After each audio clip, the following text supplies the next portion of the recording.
Now, for a check-in on what's happening in politics, we're joined live by Andrew Leigh from the Labor Party. Andrew, thank you for your time. Absolute pleasure. Now, the big discussion today is this vision statement from Anthony Albanese. He's talking about the economic vision for the Labor Party now. What's your new focus?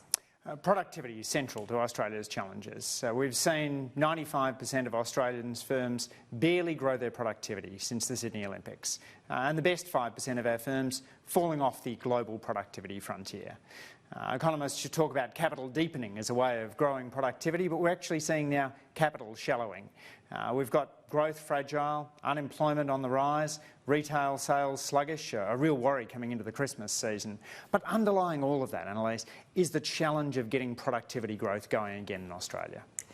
Now, there's some quite specific focuses here, including in infrastructure and skills. It's quite a firm statement from Anthony Albanese to be saying what he wants to focus on here. Sure is. And it contrasts with the Coalition's approach to productivity.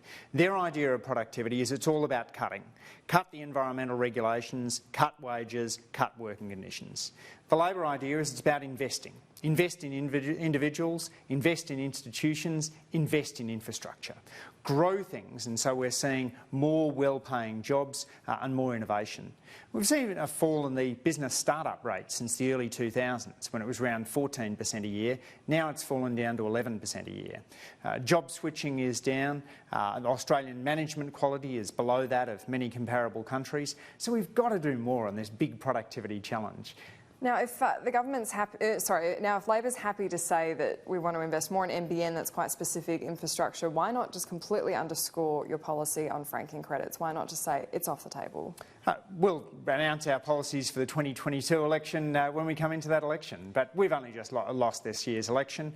We'll take our time to put together a set of policies that are right for the circumstances. Is there any appetite in Labor to keep that policy, though? We'll review all of our policies as you do after an election loss. We've just announced the most significant election review that any party has announced after an election loss, bearing our soul, going through the mistakes we made. That's an important process of rebuilding, and Anthony, through these vision statements, is laying out the scope and the focus that he wants Labor to have over this term. What's your opinion on franking credits? Do you think you should keep them as a policy? All of this will be discussed over the course of the next few years. What Anthony's talking about today, though, is the challenge of productivity, which is vital at a time when the Reserve Bank is running out of room on monetary policy, when the federal government's barely willing to do anything on fiscal policy. What's left? Well, structural reform. But it's got to be structural reform that tackles inequality, structural reform that builds people up rather than tearing things down. So you don't have an opinion on franking credits? I'll express my opinions internally, but the challenge that Anthony's laying out today is, I think, a much more central one for Australia. We've got to get this productivity piece right, Annalise. If we do it, the prospects for Australia are massive. We're able, as a more productive nation, not just to grow wages, but to be more generous to the unemployed, to be more generous to people overseas, to do more in tackling climate change and investing in renewables. Productivity is at the heart of so many of Australia's challenges, which is why it's so disturbing. We've had this productivity slump since 2013. And just quickly, Westpac, the board is meeting this morning. People are really hoping for some kind of accountability. The Prime Minister said that as well for this huge money laundering issue.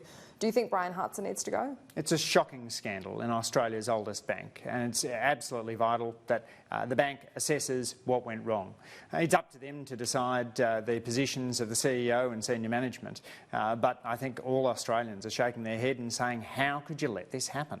It's just appalling. Does someone need to go over this? That's again a question for the board. I am personally appalled by what has happened. I hope the regulators throw the book at them. This is a serious breach. Andrew Leigh, thank you for your time. Thank you.